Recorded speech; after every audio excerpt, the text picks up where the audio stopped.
Ligtas sa baha. Grabe yung iniwan ni Bagyong Owan, no? Malala kay Christine. Kay Bagyong Christine. Puro hangin kasi. Alam yung mga kalamansian namin. Ayan yung kalamansian. Nagkanda putol yung mga puno. Nabagsakan yung kalamansian. Tapos yung mga manok namin. Okay naman. May namatay na ilang peraso. Natigkal kasi itong ano, trapal. Ayan. Grabe yung malalaking puno dito, oh. Bagsak. Ayan, oh. Lumiwanag tuloy dito. Ayan. Grabe. Hanggang doon sa likod. Bagsak ang mga puno. Yan yung kalakas si Bagyong Owan. Yung Bagyong Christine wala eh. Wala kaming masyadong linisan.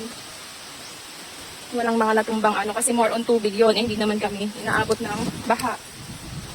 Kaso, ngayon, ang kalaban namin ay hangin. Grabe. Tanggal, oh.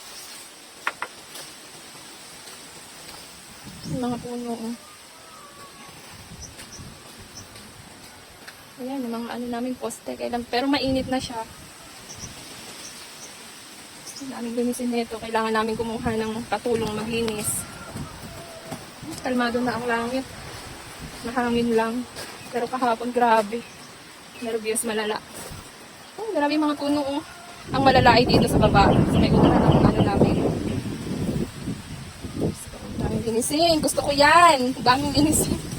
Naganda hulog yung mga lukban. Ayan yung ano ni Kuya pagkain sa baboy.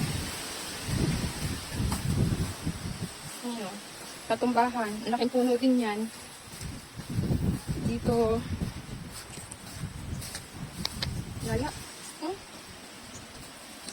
Pero at least safe kami. Tapos wala din naman siyang masyadong ano. Madami lang talagang puno. Linisin lang talaga. Walang nasirang gamit. Yung mga baboy namin safe. Yung manok may namatay na 2 peraso.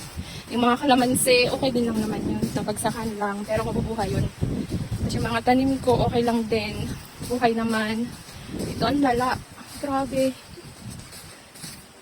Ayan. Tumbang mga puno.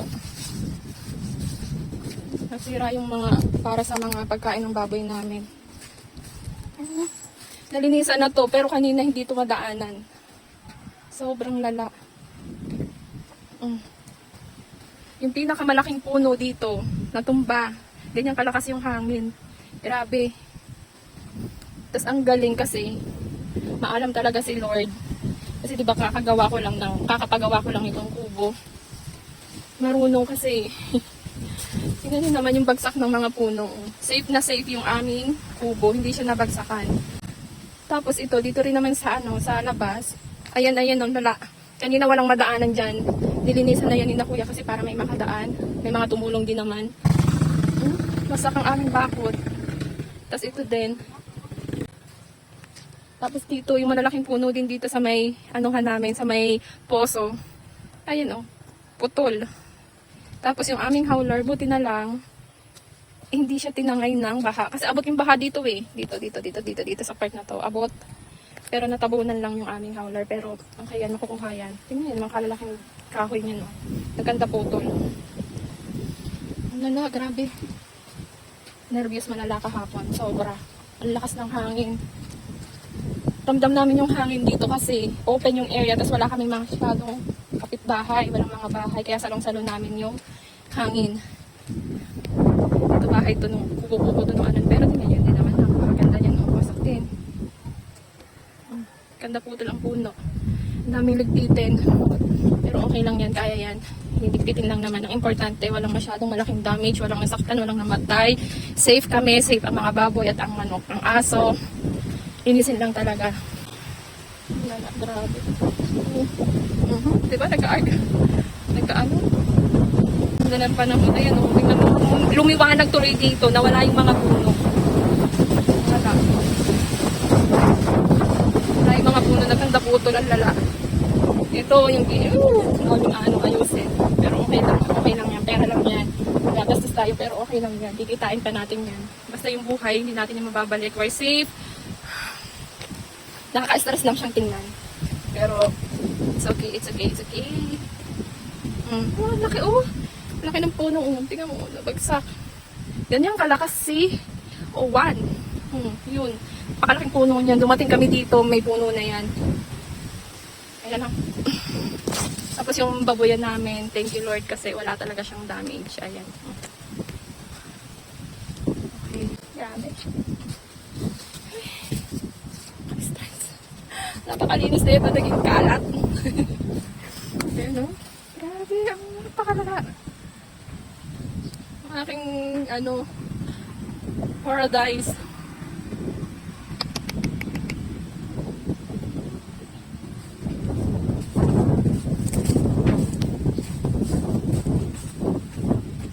Ito yung lagi kong, pero okay na yan. Kanina as in, hindi mo yan madaanan. Nilinisan na yan ni Kuya. Sabi ko, relax muna siya kasi nai-stress daw siya kung saan siya magsisimula. Kasi hindi pa nga kami tapos sa mga gawain dito sa bahay. Tapos dun sa pina-extend ko na manok. Tapos yan, dumagdag to. Pero, yun nga, sabi ko nga, okay lang yun. So, nakaka-stress lang talaga na dumagdag. Hindi ka pa tapos, may dumagdag. Pero, that's part ng ating buhay, ang tamaan ng bagyo. Safe. Yun ang importante. Magpagod, papahinga lang natin.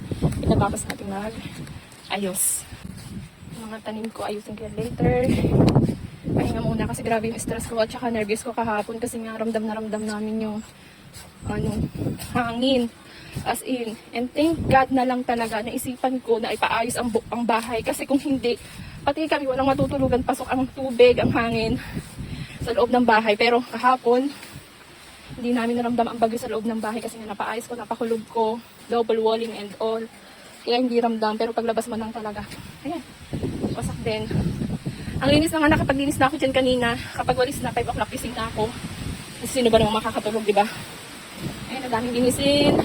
Ito, nakapaglinis na rin ako dyan, pero wasak yan kanina. Ayan, para yan sa aking aso. At yan, safe naman yung aking mga baboy. Tsaka, linis lang din talaga. Kasi ready yung mga pero ito na rin talaga yung time para mag-renovate. Mag-ayos din, tatanggalin na namin yan. Lalagyan din namin kisame kasi sunod naman yan ay summer. So kailangan namin yan lagyan ng mga kisame. Mga piggy. Ito na na to, ibibenta na to. Na-pick up na sana to kaya lang. Yung bibili sabi, after na lang daw ng bagyo nila kukunin. Ayan, nandudumi pa ng kulungan kasi walang tubig. Yung tubig na meron kami dito is panggamit namin.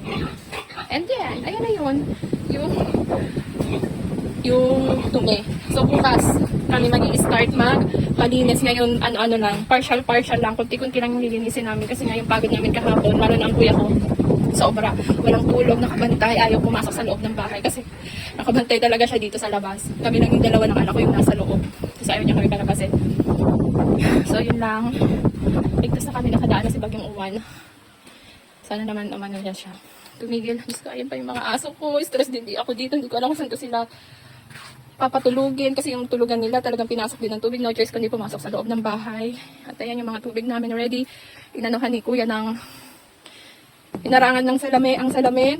Yung bahay din ng mga kapitbahay namin. Ang daming linisan. So ayun lang po yung update. Buhay po kami. Marami lang linisin. So mga nagchat, okay po kami. Buhay. Thank God. Yun lang. So ingat po ang lahat. Yung mga dadaanan kasi Bagyong Uwan, pero sana yun ang safe ang lahat. Mahangin po talaga. Tapos nalobat ako. Diyos ko, akala ko ready ang mga battery ko kasi nakatulugan ko. Lowbat pala ako. At ayan, wala akong update masyado kahapon. Ay, thank you Lord. Nakadaan na si Bagyong Uwan. Ang grabe nun. First time ko. Akala ko mas worse na si Christine. Mas okay. Mas grabe pa pala to.